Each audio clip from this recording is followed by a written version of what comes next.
Hello students. Students, in this lecture, I will cover the topic of debtor system of branch account. In cases where business have number of branches, they conduct their business transaction through number of branches, they have to adopt a proper system of accounting to record their business transaction. And there are number of alternatives available to them. Debtor system of branch accounting is one of them, and in this lecture we will only cover the topic of debtor system of branch accounting. We will not talk about any other system of branch accounting. So let's start. Firstly, debtor system of branch accounting ਕਦੋਂ ਅਤੇ ਕਿੱਥੇ apply ਕੀਤਾ ਜਾ ਸਕਦਾ ਹੈ? When and where to apply debtor system of accounting? ਸਭ ਤੋਂ ਪਹਿਲਾਂ ਇੱਕ ਉੱਥੇ ਅਪਲਾਈ ਹੁੰਦਾ ਹੈ ਜਿੱਥੇ ਸਾਰੀਆਂ ਦੀਆਂ ਸਾਰੀਆਂ branches dependent branches ਹੋਣ. It can be applied where all the branches are dependent branches. Number 2, dependent branches ਹੋਣ ਦੇ ਨਾਲ ਸਾਰੀ branches ਛੋਟੇ ਸਾਈਜ਼ ਦੀਆਂ ਨੇ, ਮਤਲਬ ਉਹ ਸਮਾਲ ਸਕੇਲ ਤੇ ਕੰਮ ਕਰ ਰਹੀਆਂ ਨੇ, ਬਹੁਤ ਵੱਡੇ ਸਕੇਲ ਤੇ ਕੰਮ ਨਹੀਂ ਕਰ ਰਹੀਆਂ. branches dependent ਨੇ ਤੇ ਸਮਾਲ ਸਕੇਲ ਤੇ ਕੰਮ ਕਰ ਰਹੀਆਂ ਨੇ, ਉੱਥੇ ਤੁਸੀਂ ਡੈਟਰ ਸਿਸਟਮ ਆਫ ਅਕਾਊਂਟਿੰਗ ਅਪਲਾਈ ਕਰ ਸਕਦੇ ਹੋ. ਇੱਕ ਗੱਲ ਦਾ ਜਵਾਬ ਮੈਂ ਤੁਹਾਨੂੰ ਜ਼ਰੂਰ ਦੇਣਾ ਚਾਹਾਂਗਾ ਜੋ ਤੁਹਾਡੇ ਮਨ 'ਚ ਪ੍ਰਸ਼ਨ ਉੱਠ ਰਿਹਾ ਹੋਊਗਾ ਕਿ ਡਿਪੈਂਡੈਂਟ ਬ੍ਰਾਂਚ ਕੀ ਹੁੰਦੀ ਹੈ. ਡਿਪੈਂਡੈਂਟ ਬ੍ਰਾਂਚ ਸਟੂਡੈਂਟਸ ਉਹ ਬ੍ਰਾਂਚ ਜੋ ਆਪਣੀ ਬੁੱਕਸ ਨੂੰ ਅਕਾਊਂਟਿੰਗ ਬੁੱਕਸ ਨੂੰ ਅਲੱਗ ਤੋਂ ਮੇਨਟੇਨ ਨਾ ਕਰੇ, ਜਿਸ ਦੇ ਖਰਚੇ ਹੈੱਡ ਆਫਿਸ ਵੱਲੋਂ ਪੇ ਕੀਤੇ ਜਾਣ ਡਾਇਰੈਕਟਲੀ, ਜਿਸ ਨੂੰ ਸਟਾਕ ਆਮ ਤੌਰ ਤੇ ਹੈੱਡ ਆਫਿਸ ਸਪਲਾਈ ਕਰੇ, ਤੇ ਜੋ ਡੇਲੀ ਬੇਸਿਸ ਤੇ ਜਾਂ ਕੋਈ ਹੋਰ ਰੈਗੂਲਰ ਬੇਸਿਸ ਤੇ ਜੋ ਆਪਣੀ ਕੈਸ਼ ਹੈ ਹੈੱਡ ਆਫਿਸ ਨੂੰ ਭੇਜਦੀ ਰਹੇ, ਉਸ ਨੂੰ ਅਸੀਂ ਡਿਪੈਂਡੈਂਟ ਬ੍ਰਾਂਚ ਕਹਿੰਦੇ ਹਾਂ. ਮੈਂ ਇੱਕ ਵਨ ਬਾਏ ਵਨ ਫਿਰ ਗੱਲ ਕਰਦਾ. where branch does not maintain its own set of books, where stock are generally supplied by head office, however it is not compulsory. Sometimes branch can purchase on their own account, but payment have to be made by head office. All the branch expenses are directly paid by the head office, and cash is remitted to the head office on daily or any other regular basis. ਜੋ ਵੀ sale ਕਰਨ ਤੋਂ ਬਾਅਦ ਜਾਂ debtors ਤੋਂ collection ਕਰਨ ਤੋਂ ਬਾਅਦ cash ਹੁੰਦਾ ਹੈ, ਉਹ ਡੇਲੀ ਜਾਂ ਕਿਸੇ ਹੋਰ ਰੈਗੂਲਰ ਬੇਸਿਸ ਤੇ ਹੈੱਡ ਆਫਿਸ ਨੂੰ ਟ੍ਰਾਂਸਫਰ ਕਰ ਦਿੱਤਾ ਜਾਂਦਾ ਹੈ. ਇਹਨਾਂ ਕੇਸਿਸ ਦੇ ਵਿੱਚ ਅਸੀਂ ਬ੍ਰਾਂਚ ਨੂੰ ਕੀ ਕਹਿੰਦੇ ਆ? Dependent branch. ਤੇ ਜਿੱਥੇ ਬ੍ਰਾਂਚਸ ਸਾਰੀਆਂ ਦੀਆਂ ਸਾਰੀਆਂ ਬ੍ਰਾਂਚਸ ਡਿਪੈਂਡੈਂਟ ਬ੍ਰਾਂਚਸ ਨੇ ਤੇ ਫੇਅਰਲੀ ਸਮਾਲ ਸਾਈਜ਼ ਦੀਆਂ ਨੇ, ਸਮਾਲ ਸਕੇਲ ਤੇ ਕੰਮ ਕਰ ਰਹੀਆਂ ਨੇ, ਉੱਥੇ ਅਸੀਂ ਡੈਟਰ ਸਿਸਟਮ ਆਫ ਅਕਾਊਂਟਿੰਗ ਅਪਲਾਈ ਕਰ ਸਕਦੇ ਹਾਂ. ਹੁਣ ਅਸੀਂ ਗੱਲ ਕਰਾਂਗੇ ਕਿ ਇਹ ਸਿਸਟਮ ਹੈ ਕੀ, what this system is all about.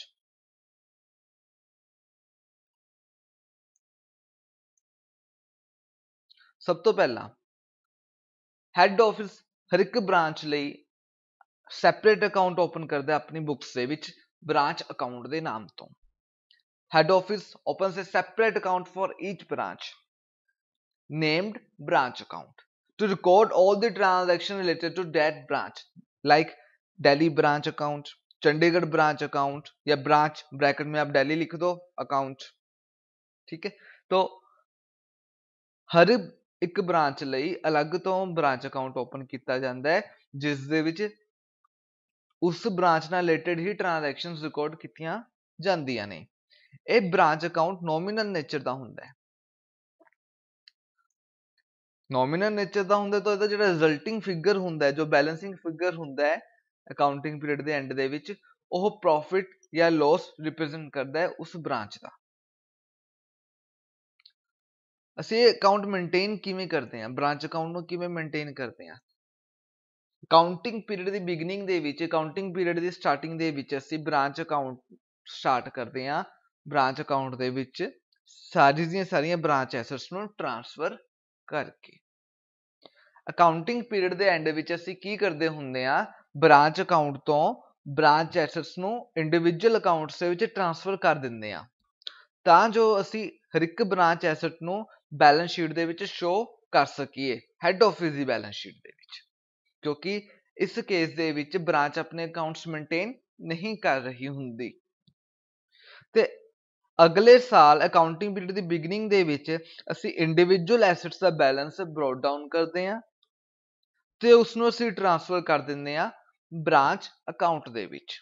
ਜਿਵੇਂ ਕਿ ਬ੍ਰਾਂਚ ਸਟਾਕ ਅਕਾਊਂਟ ਲਗਾ ਲਓ, ਅਸੀਂ ਉਸ ਦਾ ਬੈਲੈਂਸ ਬ੍ਰੌਟ ਡਾਊਨ ਕਰਾਂਗੇ ਓਪਨਿੰਗ ਕਰਦੇ ਵਕਤ accounting books the to balance brought down, ਤੇ ਅਸੀਂ ਉਸ ਨੂੰ ਟ੍ਰਾਂਸਫਰ ਕਰ ਦਾਂਗੇ ਬ੍ਰਾਂਚ ਦੇ ਵਿੱਚ bye branch account.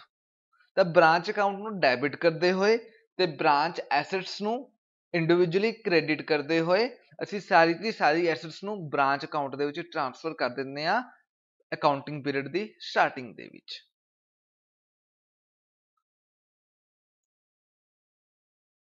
Number 2, head office ਵੱਲੋਂ ਬ੍ਰਾਂਚ ਨੂੰ ਜੋ ਵੀ ਭੇਜਿਆ ਜਾਂਦਾ ਹੈ whatever has been sent by a head office to the branch either cash or goods, ਜੋ ਵੀ ਸਪਲਾਈ ਕੀਤਾ ਜਾਂਦਾ ਚਾਹੇ ਉਹ ਕੈਸ਼ ਹੋਵੇ, ਨਗਦੀ ਹੋਵੇ, ਚਾਹੇ ਉਹ ਸਟਾਕ ਹੋਵੇ, ਅਸੀਂ ਬ੍ਰਾਂਚ ਨੂੰ ਉਸ ਨਾਲ ਡੈਬਿਟ ਕਰਦੇ ਹਾਂ। ਉਦਾਹਰਨ ਦੇ ਤੌਰ ਤੇ ਅਗਰ ਹੈਡ ਆਫਿਸ ਬ੍ਰਾਂਚ ਨੂੰ ਕੈਸ਼ ਭੇਜਦਾ ਤਾਂ ਉਸ ਦੇ ਲਈ ਜਨਰਲ ਐਂਟਰੀ ਕੀ ਹੋਊਗੀ? ਇੱਕ ਗੱਲ ਧਿਆਨ ਚ ਰੱਖਿਓ, ਆਮ ਤੌਰ ਤੇ ਹੈਡ ਆਫਿਸ ਅਤੇ ਬ੍ਰਾਂਚ ਦੇ ਵਿੱਚ ਟ੍ਰਾਂਜੈਕਸ਼ਨ ਬੈਂਕ ਦੇ ਥਰੂ ਹੁੰਦੀਆਂ ਨੇ। ਨਗਦੀ ਭੇਜਣ ਦਾ ਮਤਲਬ ਕੈਸ਼ ਭੇਜਣ ਤੋਂ ਨਹੀਂ, ਬੈਂਕ ਬੈਲੈਂਸ ਤੋਂ ਹੁੰਦਾ ਹੈ, ਚੈੱਕ ਭੇਜਣ ਤੋਂ ਹੁੰਦਾ ਹੈ। ਤਾਂ ਉੱਥੇ ਜਦੋਂ ਕੈਸ਼ ਭੇਜਦਾ ਹੈ ਹੈਡ ਆਫਿਸ ਬ੍ਰਾਂਚ ਨੂੰ ਤਾਂ ਉੱਥੇ ਕੀ ਜਨਰਲ ਐਂਟਰੀ ਹੋਊਗੀ? Branch is the receiver, branch personal branch account ਨੂੰ ਅਸੀਂ ਡੈਬਿਟ ਕਰਾਂਗੇ, ਉਹਦੇ ਲਈ ਇਹ ਖਰਚਾ ਹੈ, ਨੋਮੀਨਲ ਅਕਾਊਂਟ ਦੇ ਤੌਰ ਤੇ ਟ੍ਰੀਟ ਕਰ ਰਹੇ ਹਾਂ ਅਸੀਂ ਉਹਨੂੰ।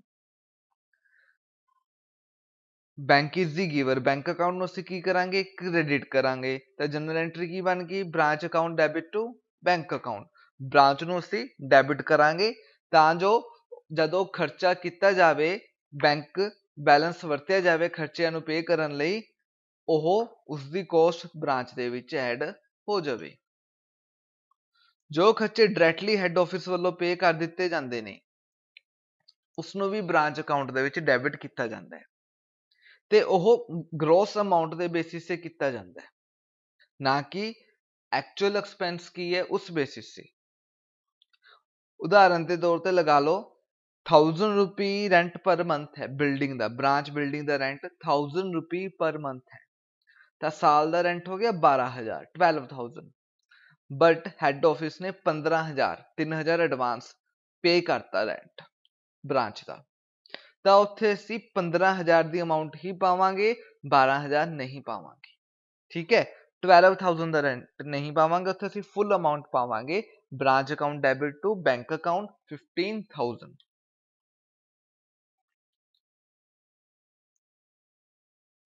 ਅਸੀਂ ਬ੍ਰਾਂਚ ਅਕਾਊਂਟ ਨੂੰ ਕ੍ਰੈਡਿਟ ਕਰਦੇ ਹਾਂ ਜੋ ਵੀ ਬ੍ਰਾਂਚ ਵੱਲੋਂ ਹੈਡ ਆਫਿਸ ਨੂੰ ਭੇਜਿਆ ਜਾਂਦਾ ਹੈ, ਜਿਵੇਂ ਕਿ ਕੈਸ਼ ਰਿਮਿਟ ਕੀਤਾ ਜਾਂਦਾ ਹੈ, ਕਲੈਕਸ਼ਨ ਫਰੋਮ ਡੈਟਰਸ ਅਤੇ ਇਸ ਕੈਸ਼ ਸੇਲ ਤੋਂ ਬਾਅਦ ਜੋ ਕੈਸ਼ ਭੇਜਿਆ ਜਾਂਦਾ ਹੈ ਹੈਡ ਆਫਿਸ ਨੂੰ, ਜਾਂ ਫਿਰ ਕਈ ਵਾਰ ਕੀ ਹੁੰਦਾ ਹੈ ਸਟਾਕ ਸਾਡੇ ਕੋਲ ਕੁਝ ਐਕਸਟਰਾ ਆ ਜਾਂਦਾ ਹੈ ਜਾਂ ਕੁਝ ਗਲਤ ਸਮਾਨ ਆ ਜਾਂਦਾ ਤਾਂ ਅਸੀਂ ਰਿਟਰਨ ਕਰ ਦਿੰਦੇ ਹਾਂ, goods returned by branch to the head office.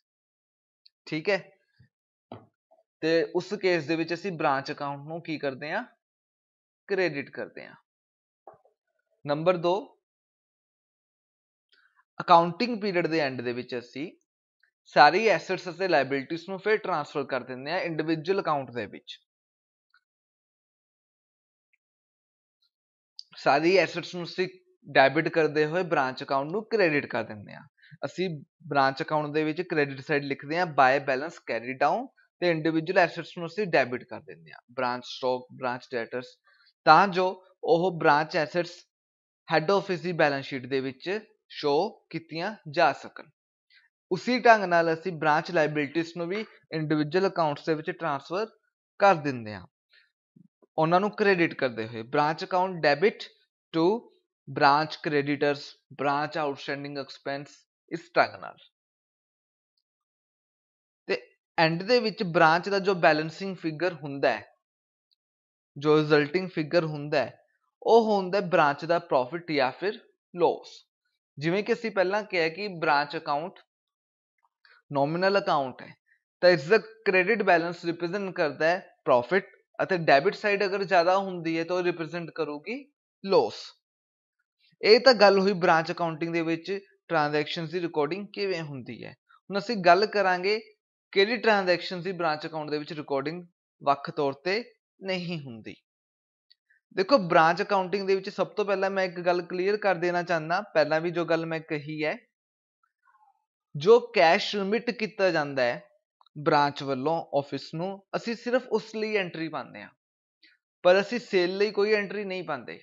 ਨਾ ਅਸੀਂ ਕੈਸ਼ ਸੇਲ ਲਈ ਐਂਟਰੀ ਪਾਉਂਦੇ ਹਾਂ, ਨਾ ਕ੍ਰੈਡਿਟ ਸੇਲ ਲਈ ਐਂਟਰੀ ਪਾਉਂਦੇ ਹਾਂ, ਨਾ ਅਸੀਂ ਕਲੈਕਸ਼ਨ ਫਰੋਮ ਡੈਟਰਸ ਲਈ ਐਂਟਰੀ ਪਾਉਂਦੇ ਹਾਂ। ਅਸੀਂ ਐਂਟਰੀ ਪਾਉਂਦੇ ਹਾਂ ਤਾਂ ਸਿਰਫ ਜੋ ਕੈਸ਼ ਬ੍ਰਾਂਚ ਵੱਲੋਂ ਹੈਡ ਆਫਿਸ ਨੂੰ ਭੇਜ ਦਿੱਤਾ ਗਿਆ ਹੈ ਉਸ ਲਈ ਐਂਟਰੀ ਪਾਉਂਦੇ ਹਾਂ। ਤੇ ਜੋ ਕੈਸ਼ ਕਲੈਕਟ ਕਰਨ ਦੇ ਬਾਵਜੂਦ, ਚਾਹੇ ਕੈਸ਼ ਸੇਲ ਕਰਕੇ ਕੈਸ਼ ਇਕੱਠਾ ਹੋਇਆ ਤੁਹਾਡੇ ਕੋਲੇ, ਚਾਹੇ ਡੈਟਰਸ ਤੋਂ ਕਲੈਕਟ ਹੋਇਆ, ਕਲੈਕਟ ਹੋਣ ਦੇ ਬਾਵਜੂਦ ਅਸੀਂ ਹੈਡ ਆਫਿਸ ਨੂੰ ਨਹੀਂ ਭੇਜਦੇ, ਉਹਦਾ ਜੋ ਵੀ ਇਫੈਕਟ ਹੈ ਉਹ ਰਿਫਲੈਕਟ ਹੁੰਦਾ ਹੈ ਜਦ ਅਸੀਂ ਓਪਨਿੰਗ ਅਤੇ ਕਲੋਜ਼ਿੰਗ ਬੈਲੈਂਸ ਕੈਸ਼ ਦਾ ਬ੍ਰਾਂਚ ਅਕਾਊਂਟਿੰਗ ਦੇ ਵਿੱਚ ਡੈਬਿਟ ਅਤੇ ਕ੍ਰੈਡਿਟ ਸਾਈਡ ਨੋਟ ਕਰਦੇ ਹਾਂ। ਡੈਬਿਟ ਸਾਈਡ ਅਸੀਂ ਦੇਖੋ ਓਪਨਿੰਗ ਬੈਲੈਂਸ ਨੋਟ ਕਰਦੇ ਹਾਂ ਕੈਸ਼ ਦਾ, ਤੇ ਕ੍ਰੈਡਿਟ ਸਾਈਡ ਅਸੀਂ ਕਲੋਜ਼ਿੰਗ ਬੈਲੈਂਸ ਨੋਟ ਕਰਦੇ ਹਾਂ। ਤਾਂ ਜੋ ਵੀ ਕੈਸ਼ ਅਗਰ ਬ੍ਰਾਂਚ ਵੱਲੋਂ ਹੈਡ ਆਫਿਸ ਨੂੰ ਨਹੀਂ ਭੇਜਿਆ ਜਾਂਦਾ ਤਾਂ ਉਹਦਾ ਜੋ ਵੀ ਇਫੈਕਟ ਹੁੰਦਾ ਉਹ ਰਿਫਲੈਕਟ ਹੋ ਜਾਂਦਾ, ਕੋਈ ਦਿੱਕਤ ਵਾਲੀ ਗੱਲ ਨਹੀਂ ਹੈ। ਸਟਾਕ ਦੀ ਸ਼ਾਰਟੇਜ ਜਾਂ ਸਰਪਲਸ ਨੂੰ ਵੀ ਅਸੀਂ ਬ੍ਰਾਂਚ ਅਕਾਊਂਟਿੰਗ ਦੇ ਵਿੱਚ ਅਲੱਗ ਤੌਰ ਤੇ ਨੋਟ ਨਹੀਂ ਕਰਦੇ ਜਦ ਅਸੀਂ ਡੈਟਰ ਸਿਸਟਮ ਫੋਲੋ ਕਰਦੇ ਹਾਂ, ਕਿਉਂਕਿ ਇਸ ਦਾ ਵੀ ਜੋ ਵੀ ਇਫੈਕਟ ਹੁੰਦਾ ਪ੍ਰੋਫਿਟ ਤੇ ਉਹ ਓਪਨਿੰਗ ਅਤੇ ਕਲੋਜ਼ਿੰਗ ਬੈਲੈਂਸ ਲਿਖਣ ਕਰਕੇ ਬ੍ਰਾਂਚ ਅਕਾਊਂਟ ਦੇ ਵਿੱਚ ਰਿਫਲੈਕਟ ਹੋ ਜਾਂਦਾ ਹੈ। Return of goods by branch debtors to the branch, ਜਦ ਬ੍ਰਾਂਚ ਸੇਲ ਕਰ ਦਿੰਦੀ ਹੈ ਕ੍ਰੈਡਿਟ ਤੇ ਤਾਂ ਕਈ ਵਾਰ ਡੈਟਰਸ ਸੇਲ ਰਿਟਰਨ ਕਰ ਦਿੰਦੇ ਨੇ, ਸਮਾਨ ਵਾਪਸ ਕਰ ਦਿੰਦੇ ਨੇ, ਗੁੱਡਸ ਵਾਪਸ ਕਰ ਦਿੰਦੇ ਨੇ ਬ੍ਰਾਂਚ ਨੂੰ। ਉਸ ਕੇਸ ਦੇ ਵਿੱਚ ਅਸੀਂ ਉਸ ਨੂੰ ਰਿਕਾਰਡ ਨਹੀਂ ਕਰਦੇ। ਨਾ ਹੀ ਅਸੀਂ ਬੈਡ ਡੈਟ ਤੇ ਡਿਸਕਾਊਂਟ ਰਿਕਾਰਡ ਕਰਦੇ ਹਾਂ। ਡੈਟਰਸ ਨਾਲ ਰਿਲੇਟਡ ਅਸੀਂ ਨਾ ਤਾਂ ਬੈਡ ਡੈਟ ਰਿਕਾਰਡ ਕਰਦੇ ਹਾਂ, ਨਾ ਗੁੱਡਸ ਰਿਟਰਨਡ ਬਾਈ ਡੈਟਰਸ ਰਿਕਾਰਡ ਕਰਦੇ ਹਾਂ, ਨਾ ਹੀ ਅਸੀਂ ਡਿਸਕਾਊਂਟ ਰਿਕਾਰਡ ਕਰਦੇ ਹਾਂ। ਹਾਂ, ਅਗਰ ਬ੍ਰਾਂਚ ਡੈਟਰ ਡਾਇਰੈਕਟਲੀ ਹੈਡ ਆਫਿਸ ਨੂੰ ਸਟਾਕ ਰਿਟਰਨ ਕਰ ਦਿੰਦੇ ਨੇ ਤਾਂ ਅਸੀਂ ਉਸਨੂੰ ਬ੍ਰਾਂਚ ਵੱਲੋਂ ਕੀਤੀ ਗਈ ਰਿਟਰਨ ਸਮਝਦੇ ਹਾਂ ਤੇ ਉਸ ਦਾ ਟ੍ਰੀਟਮੈਂਟ ਅਕੋਰਡਿੰਗਲੀ ਹੁੰਦਾ, ਉਸ ਦੇ ਲਈ ਐਂਟਰੀ ਪਾਸ ਹੁੰਦੀ ਹੈ। ਲੇਕਿਨ ਅਗਰ ਬ੍ਰਾਂਚ ਡੈਟਰ ਬ੍ਰਾਂਚ ਨੂੰ ਹੀ ਸਟਾਕ ਰਿਟਰਨ ਕਰਦੇ ਨੇ, ਗੁੱਡਸ ਰਿਟਰਨ ਕਰਦੇ ਨੇ, ਉਸ ਕੇਸ ਦੇ ਵਿੱਚ ਕੋਈ ਐਂਟਰੀ ਨਹੀਂ ਕੀਤੀ ਜਾਂਦੀ, ਕਿਉਂਕਿ ਇਹਦਾ ਵੀ ਇਫੈਕਟ ਓਪਨਿੰਗ ਅਤੇ ਕਲੋਜ਼ਿੰਗ ਬੈਲੈਂਸ ਦਾ ਜੋ ਡਿਫਰੈਂਸ ਹੁੰਦਾ ਉਹਦੇ ਵਿੱਚ ਰਿਫਲੈਕਟ ਹੋ ਜਾਂਦਾ ਹੈ। ਫਿਕਸਡ ਐਸਟ ਤੇ ਡੈਪਰੀਸੀਏਸ਼ਨ ਜਾਂ ਕੋਈ ਵੀ ਸੇਲ ਕਰਦੇ ਜਦ ਅਸੀਂ ਫਿਕਸਡ ਐਸਟ, ਅਸੀਂ ਉਸ ਦੇ ਲਈ ਵੀ ਟ੍ਰਾਂਜੈਕਸ਼ਨ ਰਿਕਾਰਡ ਕਰਨ ਲਈ ਕੋਈ ਐਂਟਰੀ ਨਹੀਂ ਪਾਸ ਕਰਦੇ। ਪੈਟੀ ਐਕਸਪੈਂਸਸ ਜੋ ਬ੍ਰਾਂਚ ਆਪਣੇ ਵੱਲੋਂ ਪੇ ਕਰਦਾ ਹੈ ਉਸ ਦੀ ਵੀ ਕੋਈ ਰਿਕਾਰਡਿੰਗ ਨਹੀਂ ਹੁੰਦੀ, ਕਿਉਂਕਿ ਅਸੀਂ ਪੈਟੀ ਕੈਸ਼ ਜੋ ਰਿਸੀਵ ਕੀਤਾ ਉਸ ਲਈ ਰਿਕਾਰਡਿੰਗ ਕਰਦੇ ਹਾਂ, ਜੋ ਪੈਟੀ ਕੈਸ਼ ਦਾ ਓਪਨਿੰਗ ਬੈਲੈਂਸ ਹੈ ਉਸ ਲਈ ਰਿਕਾਰਡਿੰਗ ਕਰਦੇ ਹਾਂ, ਜੋ ਪੈਟੀ ਕੈਸ਼ ਦਾ ਕਲੋਜ਼ਿੰਗ ਬੈਲੈਂਸ ਹੈ ਉਸ ਲਈ ਰਿਕਾਰਡਿੰਗ ਕਰਦੇ ਹਾਂ। ਤੇ ਜੋ ਪੈਟੀ ਐਕਸਪੈਂਸ ਬ੍ਰਾਂਚ ਵੱਲੋਂ ਪੇ ਕੀਤੇ ਜਾਂਦੇ ਨੇ ਉਹ ਰਿਫਲੈਕਟ ਹੋ ਜਾਂਦਾ ਹੈ ਇਹਨਾਂ ਤਿੰਨਾਂ ਚੀਜ਼ਾਂ ਦੀ ਰਿਕਾਰਡਿੰਗ ਦੇ ਵਿੱਚ। ਠੀਕ ਹੈ, ਉਹੀ ਗੱਲ ਮੈਂ ਐਂਡ ਦੇ ਵਿੱਚ ਨੋਟ ਲਿਖਿਆ ਹੈ ਕਿ ਬੇਸ਼ੱਕ ਇਹਨਾਂ ਟ੍ਰਾਂਜੈਕਸ਼ਨ ਲਈ ਕੋਈ ਐਂਟਰੀ ਅਲੱਗ ਤੌਰ ਤੇ ਰਿਕਾਰਡ ਨਹੀਂ ਕੀਤੀ ਜਾਂਦੀ, ਪਰ ਇਹਨਾਂ ਚੀਜ਼ਾਂ ਦਾ ਇਫੈਕਟ ਪ੍ਰੋਫਿਟ ਤੇ ਕੰਸੀਡਰੇਬਲ ਹੁੰਦਾ ਹੈ ਤੇ ਉਹ ਰਿਫਲੈਕਟ ਹੋ ਜਾਂਦਾ ਹੈ ਕਿਉਂਕਿ ਅਸੀਂ ਇਹਨਾਂ ਦੇ ਓਪਨਿੰਗ ਅਤੇ ਕਲੋਜ਼ਿੰਗ ਬੈਲੈਂਸ ਬ੍ਰਾਂਚ ਅਕਾਊਂਟ ਦੇ ਵਿੱਚ ਲਿਖਦੇ ਹਾਂ। ਹੁਣ ਅਸੀਂ ਗੱਲ ਕਰਦੇ ਹਾਂ ਜਰਨਲ ਐਂਟਰੀਜ਼ ਦੀ। ਸਭ ਤੋਂ ਪਹਿਲਾਂ for transferring branch asset to branch account, ਦੇਖੋ ਬ੍ਰਾਂਚ ਦੇ ਲਈ ਜੋ ਵੀ ਖਰਚਾ ਕੀਤਾ ਜਾਊ, ਬ੍ਰਾਂਚ ਦੇ ਲਈ ਜੋ ਵੀ ਖਰਚਾ ਕੀਤਾ ਜਾਊਗਾ ਅਸੀਂ ਬ੍ਰਾਂਚ ਨੂੰ ਅਕਾਊਂਟ ਨੂੰ ਉਸ ਲਈ ਡੈਬਿਟ ਕਰਨਾ ਹੈ, ਤੇ ਬ੍ਰਾਂਚ ਵੱਲੋਂ ਜੋ ਵੀ ਰੈਵਨਿਊ ਜਨਰੇਟ ਕੀਤਾ ਜਾਊਗਾ ਉਸ ਲਈ ਬ੍ਰਾਂਚ ਨੂੰ ਅਸੀਂ ਕ੍ਰੈਡਿਟ ਕਰਨਾ ਹੈ। ਤੇ ਜਿੱਥੇ ਤੱਕ ਐਸੈਟਸ ਦੀ ਗੱਲ ਹੋ ਗਈ, ਅਸੀਂ ਓਪਨਿੰਗ ਨੂੰ ਬ੍ਰਾਂਚ ਦੇ ਡੈਬਿਟ ਸਾਈਡ ਨੋਟ ਕਰਨਾ ਹੈ ਤੇ ਕਲੋਜ਼ਿੰਗ ਬੈਲੈਂਸ ਨੂੰ ਐਸੈਟ ਦੀ ਬ੍ਰਾਂਚ ਦੇ ਕ੍ਰੈਡਿਟ ਸਾਈਡ ਰਿਕਾਰਡ ਕਰਨਾ ਹੈ, ਤਾਂ ਕਿ ਜੋ ਫਿਕਸ ਐਸੈਟ ਦੀ ਕੰਜ਼ੰਪਸ਼ਨ ਹੋਈ ਉਸ ਨੂੰ ਅਸੀਂ ਰਿਫਲੈਕਟ ਕਰ ਸਕੀਏ। ਤਾਂ ਸਭ ਤੋਂ ਪਹਿਲਾਂ ਜਦ ਅਸੀਂ ਬ੍ਰਾਂਚ ਐਸੈਟਸ ਨੂੰ ਇੰਡੀਵਿਜੂਅਲ ਅਕਾਊਂਟਸ ਦੇ ਵਿੱਚੋਂ ਬ੍ਰਾਂਚ ਦੇ ਵਿੱਚ ਟ੍ਰਾਂਸਫਰ ਕਰਨਾ, ਉਸ ਦੀ ਐਂਟਰੀ ਕੀ ਹੁੰਦੀ ਹੈ? ਉਸ ਦੀ ਜਨਰਲ ਐਂਟਰੀ ਹੁੰਦੀ ਹੈ branch account debit to branch assets. ਅਸੀਂ ਬ੍ਰਾਂਚ ਅਕਾਊਂਟ ਨੂੰ ਜੋ ਬੁੱਕ ਵੈਲਿਊ ਹੁੰਦੀ ਹੈ ਸਾਲ ਦੇ ਬਿਗਨਿੰਗ ਦੇ ਵਿੱਚ ਐਸੈਟਸ ਦੀ, ਉਸ ਨਾਲ ਚਾਰਜ ਕਰ ਦਿੰਦੇ ਆ। ਦੇਖੋ ਜੋ ਐਸੈਟਸ ਦਾ ਬੈਲੈਂਸ ਹੁੰਦਾ, ਮੈਂ ਪਹਿਲਾਂ ਵੀ ਤੁਹਾਨੂੰ ਸਮਝਾਇਆ ਸੀਗਾ, ਡੈਬਿਟ ਬੈਲੈਂਸ ਹੁੰਦਾ। ਤਾਂ ਅਗਰ ਉਸਨੂੰ ਮੈਂ ਦੂਜੇ ਅਕਾਊਂਟ ਦੇ ਵਿੱਚ ਟ੍ਰਾਂਸਫਰ ਕਰਨਾ ਹੈ ਤਾਂ ਉਸ ਐਸੈਟ ਅਕਾਊਂਟ ਨੂੰ ਮੈਂ ਕੀ ਕਰੂੰਗਾ, ਉਸ ਐਸੈਟ ਅਕਾਊਂਟ ਨੂੰ ਮੈਂ ਕ੍ਰੈਡਿਟ ਕਰੂੰਗਾ। ਠੀਕ ਹੈ, ਤੇ ਜਿਸ ਅਕਾਊਂਟ 'ਚ ਟ੍ਰਾਂਸਫਰ ਕਰੂੰਗਾ ਮੈਂ ਉਸਨੂੰ ਕੀ ਕਰੂੰਗਾ, ਉਸਨੂੰ ਮੈਂ ਡੈਬਿਟ ਕਰੂੰ। ਇਸ ਕਰਕੇ ਜਨਰਲ ਐਂਟਰੀ ਬਣਦੀ ਹੈ branch account debit to branch asset account. ਉਸੇ ਢੰਗ ਨਾਲ ਮੈਂ ਬ੍ਰਾਂਚ ਲਾਇਬਿਲਿਟੀਜ਼ ਨੂੰ ਵੀ ਟ੍ਰਾਂਸਫਰ ਕਰ ਦੂੰਗਾ ਬ੍ਰਾਂਚ ਦੇ ਵਿੱਚ। Branch liabilities account debit to branch account.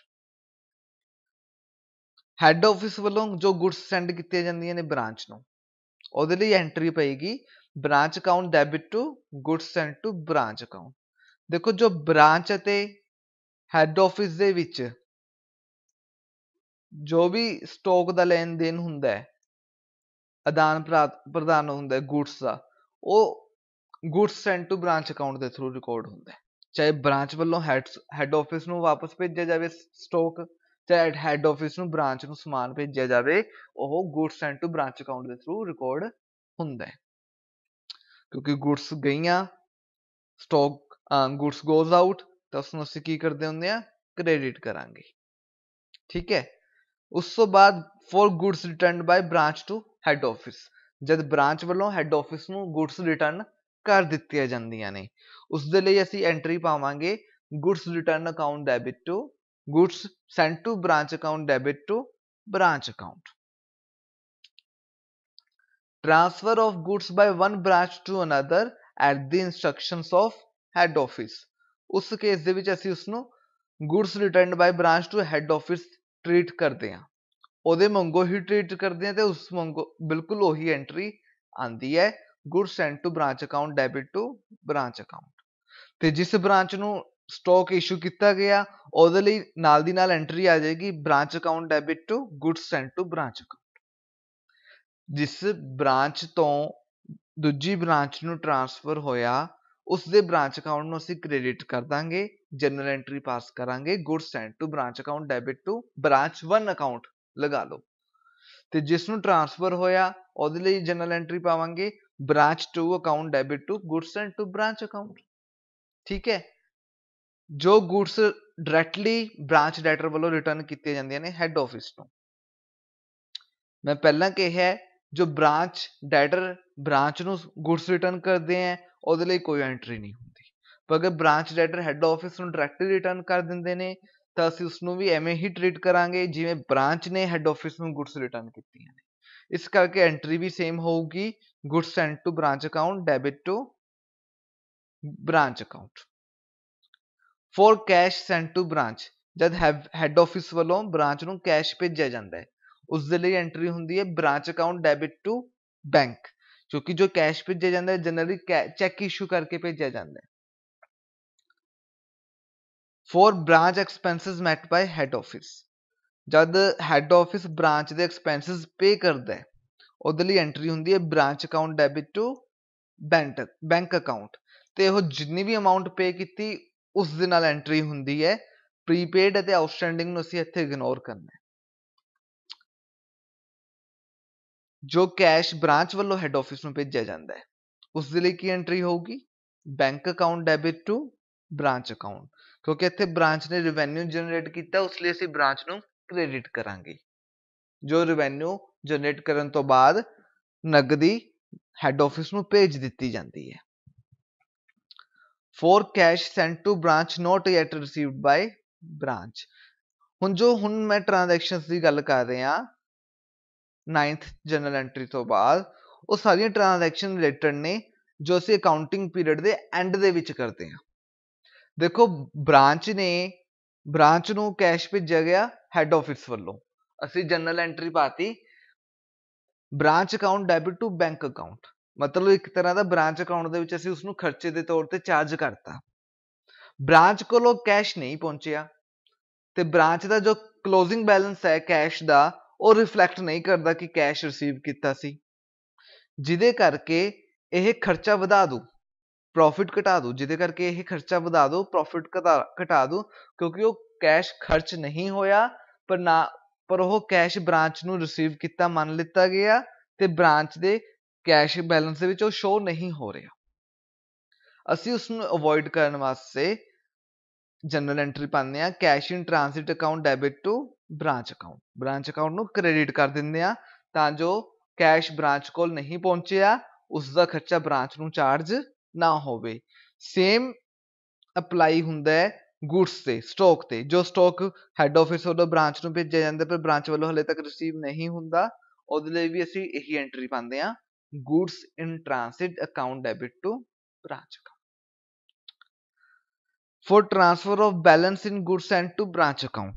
देखो goods and to branch account ਨੂੰ ਅਕਾਊਂਟਿੰਗ ਪੀਰੀਅਡ ਦੇ ਐਂਡ ਦੇ ਵਿੱਚ ਅਸੀਂ ਕਲੋਜ਼ ਕਰਨਾ ਹੁੰਦਾ ਹੈ। ਕਿਵੇਂ ਕਲੋਜ਼ ਕਰਾਂਗੇ? ਪਰਚੇਜ਼ ਅਕਾਊਂਟ ਦੇ ਵਿੱਚ ਟ੍ਰਾਂਸਫਰ ਕਰਕੇ। Goods and to purchase, goods and to branch account debit to trading or purchase account. ਜਿਵੇਂ ਮੈਂ ਤੁਹਾਨੂੰ ਪਹਿਲਾਂ ਵੀ 2 ਵਾਰ ਕਹਿ ਚੁੱਕਿਆ, ਅਕਾਊਂਟਿੰਗ ਪੀਰੀਅਡ ਦੇ ਐਂਡ ਦੇ ਵਿੱਚ ਅਸੀਂ ਬ੍ਰਾਂਚ ਐਸੈਟਸ ਨੂੰ ਇੰਡੀਵਿਜੂਅਲ ਅਕਾਊਂਟਸ ਦੇ ਵਿੱਚ ਟ੍ਰਾਂਸਫਰ ਕਰ ਦਾਂਗੇ। Branch assets account debit individually ਕਰਾਂਗੇ ਹਰ ਐਸੈਟ ਨੂੰ debit to branch account. Branch account ਦੇ ਇਹ ਕ੍ਰੈਡਿਟ ਸਾਈਡ ਐਂਟਰੀ ਆਏਗੀ by balance carried down. Branch liabilities ਨੂੰ ਵੀ ਉਸੇ ਤਰੀਕੇ ਨਾਲ ਇੰਡੀਵਿਜੂਅਲ ਅਕਾਊਂਟਸ ਦੇ ਵਿੱਚ ਅਸੀਂ ਟ੍ਰਾਂਸਫਰ ਕਰ ਦਾਂਗੇ। ਤੇ ਐਂਡ ਦੇ ਵਿੱਚ ਜੋ ਫਿਗਰ ਹੋਏਗਾ ਬੈਲੈਂਸਿੰਗ ਫਿਗਰ, ਉਹ ਪ੍ਰੋਫਿਟ ਜਾਂ ਫਿਰ ਲॉस रिप्रेजेंट करेगा। अगर क्रेडिट बैलेंस ज़्यादा है तो वो प्रॉफिट रिप्रेजेंट करेगा तो ਅਸੀਂ ब्रांच ਨੂੰ ਡੈਬਿਟ ਕਰਕੇ ਡੈਬਿਟ ਇਕੁਅਲ ਟੂ ਕ੍ਰੈਡਿਟ ਕਰ ਲਾਂਗੇ, ਜਨਰਲ ਐਂਟਰੀ ਪਾਸ ਕਰਾਂਗੇ branch account debit to general profit and loss account. अगर लॉस है तो ਅਸੀਂ ਕ੍ਰੈਡਿਟ ਸਾਈਡ ਲਿਖਾਂਗੇ by general P and L account ਜੋ ਕਿ लॉस ਨੂੰ ਰਿਪਰੈਜ਼ੈਂਟ ਕਰੂ। ਤਾਂ ਇਹ ਸੀ ਜਨਰਲ ਐਂਟਰੀਜ਼।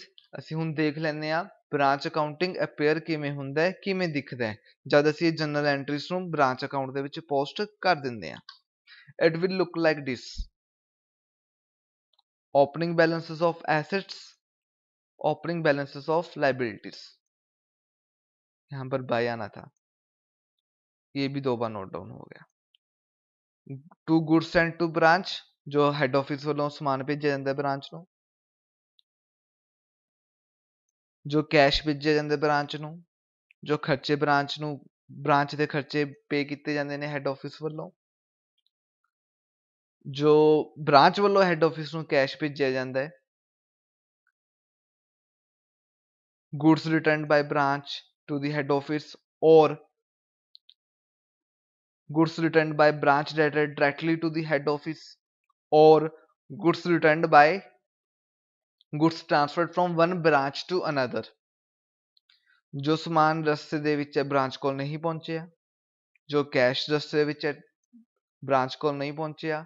ਅਕਾਊਂਟਿੰਗ ਪੀਰੀਅਡ ਦੇ ਐਂਡ ਦੇ ਵਿੱਚ ਇਹ ਐਂਟਰੀਆਂ ਪਾਸ ਕਰਦੇ ਹਾਂ ਅਸੀਂ, ਬਿਗਨਿੰਗ ਦੇ ਵਿੱਚ ਨਹੀਂ ਕਰਦੇ ਹੈਗੇ। Closing balance assets the, closing balance liability the. And ਦੇ ਵਿੱਚ ਜੋ ਰਿਜ਼ਲਟਿੰਗ ਫਿਗਰ ਹੁੰਦਾ ਹੈ ਜਾਂ ਤਾਂ ਫਿਰ ਉਹ ਪ੍ਰੋਫਿਟ ਹੋਏਗਾ, ਇਹ ਦੋਨੋਂ ਐਂਟਰੀ ਨਹੀਂ ਆਉਣੀਆਂ, ਇੱਕ ਐਂਟਰੀ ਆਏਗੀ, ਜਾਂ ਫਿਰ ਉਹ ਲॉस ਹੋਏਗਾ। ਤਾਂ ਇਸ ਤਰੀਕੇ ਨਾਲ ਬ੍ਰਾਂਚ ਅਕਾਊਂਟ ਅਪੇਅਰ ਹੁੰਦਾ ਹੈ। ਬੜਾ ਆਸਾਨ ਮੈਥਡ ਹੈ, ਸਭ ਤੋਂ ਆਸਾਨ ਮੈਥਡ ਹੈ।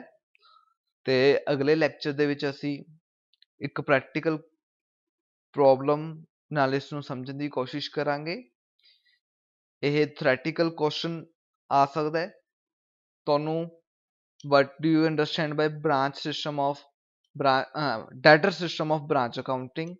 Explains how journal entries are recorded in debtor system of branch accounting।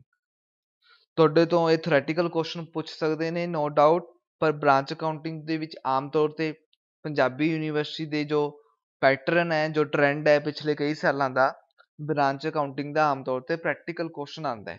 ਪਰ ਅਗਰ ਤੁਹਾਡੇ ਤੋਂ ਪ੍ਰੈਕਟੀਕਲ ਦੀ ਥਾਂ ਥਿਓਰੈਟੀਕਲ ਪੁੱਛਿਆ ਜਾਏਗਾ ਤਾਂ ਇਹ ਪੁੱਛਿਆ ਜਾ ਸਕਦਾ ਹੈ what do you understand by debtor system of branch accounting? how transactions are recorded in this system? ਠੀਕ ਹੈ, ਤਾਂ ਉਹ ਥਿਓਰੈਟੀਕਲ ਐਸਪੈਕਟ ਤੁਹਾਡਾ ਇਸ ਨਾਲ ਕਵਰ ਹੋ ਗਿਆ। ਤੇ ਪ੍ਰੈਕਟੀਕਲ ਕਿਵੇਂ ਸੋਲਵ ਕਰਦੇ ਨੇ, ਇਹਦੀ ਐਪਲੀਕੇਸ਼ਨ ਕਿਵੇਂ ਹੈ, ਉਸ ਦੀ ਅਸੀਂ ਨੈਕਸਟ ਲੈਕਚਰ ਦੇ ਵਿੱਚ ਗੱਲ ਕਰਾਂਗੇ। ਸਾਡੇ ਨਾਲ ਜੁੜੇ ਰਹਿਣ ਲਈ to stay tune with us, ਸਾਡਾ ਚੈਨਲ ਸਬਸਕ੍ਰਾਈਬ ਕਰੋ, ਸਿੱਖਦੇ ਰਹੋ। Thank you.